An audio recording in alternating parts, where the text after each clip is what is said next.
Good afternoon. My name is Eric Shankles. This is my literature review presentation on technology integration inside classrooms.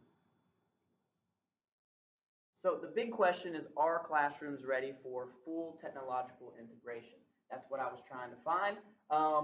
And Vahidi found that laptops, tablets, smartphones, and other devices are routine in classroom, especially in this post-pandemic rush of new technology and applications being utilized inside classrooms today. Districts, especially during the COVID time, were pushing new applications, virtual learning, and new integration of ViewSonic boards, cell phones, etc., inside classroom learnings to get that more interactive environment for student learning and student academic achievement, right?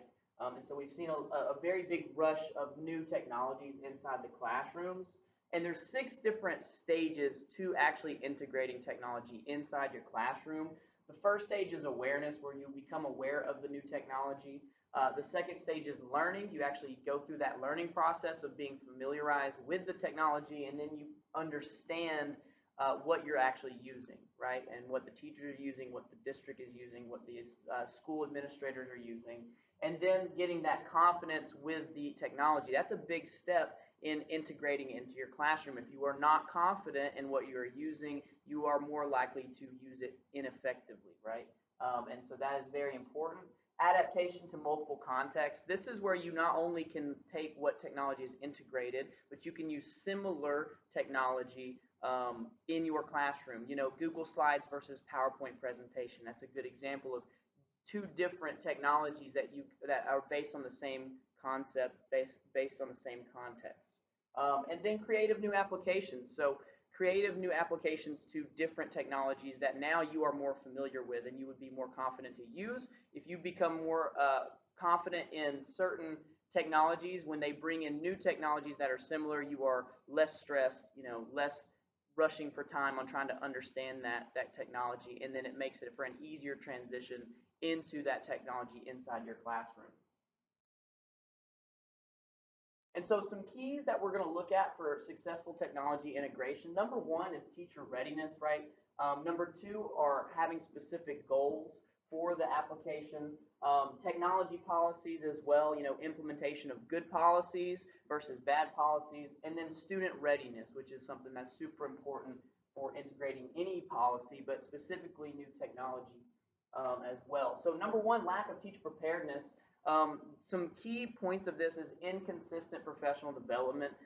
With that pandemic rush of technologies being integrated inside the classroom, studies found that there actually was too much of a rush, and that teachers weren't necessarily prepared for the amount of applications they would be using and the amount of technology that was now forced upon their classrooms. Number 2 is there, again, just too many. There's just a lot of technology that's being used. I can think off the top of my head in my school district, Bloom, Clever, Schoology, Power School, etc. There's just so many applications, Albert, right? Things that we use very daily, but there's just a lot, and you have to be very comprehensive with your knowledge of this technology. Constantly changing applications. I'm the school information specialist, so going to different websites, using different applications, and just being familiar with each of them. That's always going to be changing, and as you bring in new technology into your classroom, you have to understand that you're going to be dropping some off and adding some on, and so it's just constantly, it's an ever revolving door of this technology being integrated into your classroom. And then time effectiveness, making sure that you are not only using the technology that is given to you, but being effective with that technology, and knowing which ones to use in certain instances to allow the most effective student enhancement that you can, and creating that good student learning environment that we're looking for when bringing in new technology into your classroom.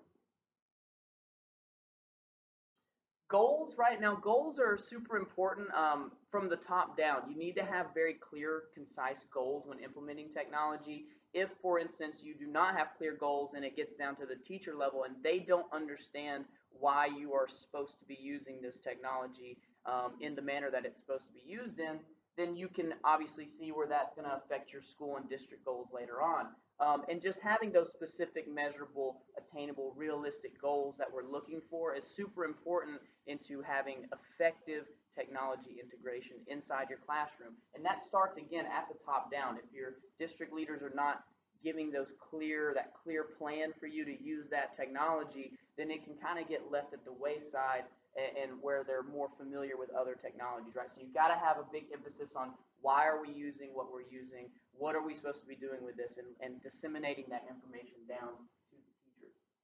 Policy implementation, again, creation of that clear plan we just talked about, creating that consistent learning environment, not jumping from technology to technology. It needs to be pretty consistent across the classrooms, and making sure that every classroom is utilizing very similar tools. That way that students aren't overwhelmed with the amount of technology that you're using. Effective and clear communication, just making sure that, again, we're disseminating information not only to the students and the teachers, but to parents, to stakeholders, to everybody across the district and the community. That way that everybody is on the same page with what we're using inside the classrooms. Having good teacher supports, right? Multi-tiered support systems for teachers to kind of go in and help see why is this being used that way, what can we do to make it better, and so on and so forth. And then minimizing that misuse that we're going to talk about when it comes to student readiness, right? Because student readiness is really important into integrating technology, right? You need to have minimal student distractions. You need to kind of filter that student access to these devices. That way they're not having just unfiltered access, right? We don't want somebody to use their cell phone all the time, but for instance, maybe using it for a Kahoot is a very good way to integrate that technology inside your classroom. And so being able to understand, are your students ready, and are they going to misuse the technologies if we bring them in, right? And so this is a very big question across districts, giving them laptops, allowing certain cell phone policies in place, and being understanding and trying to make sure that the students have to be ready and they have to be prepared for whatever technology you're bringing inside your classroom. And so as an overview, remember, technology integration, the goal is to increase the student engagement with effective implementation of these policies, using the technology to create interactive classrooms and learning environments, and understanding that schools are going to have to adapt. This is something that you will have to adapt to. It's technology is going to be ran down the pipeline regardless of what district or school you're in, especially as more technology is developed. And again, effective technology use is really important to creating that good learning environment and that good successful classroom. And so these are my resources, and I hope you learned a little bit about technology integration in the classroom. Thank you.